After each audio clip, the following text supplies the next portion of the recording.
তৈরি হয়ে গেছে ঠান্ডা ঠান্ডা বেলের শরবত।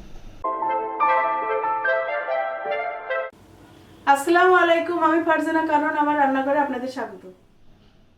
আজকে আমি তৈরি করব এই গরমের মধ্যে পাকা বেলের শরবত। বেলটা ভেঙে নেব, বেল তুলে নেব।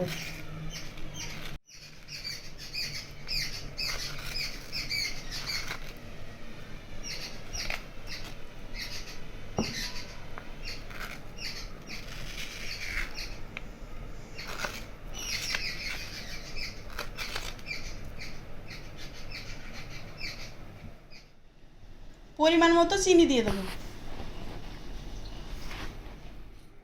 বেল মেখে নেব।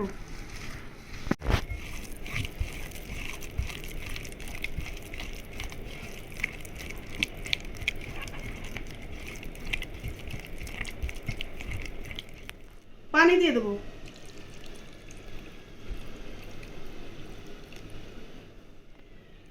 মিশিয়ে নেব।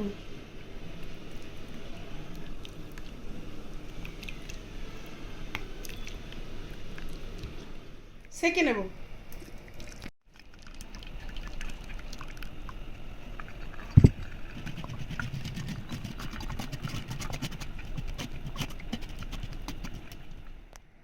গ্লাসের মধ্যে বরফ দিয়ে দেবো,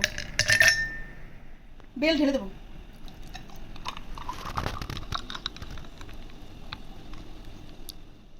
তৈরি হয়ে গেছে ঠান্ডা ঠান্ডা বেলের শরবত।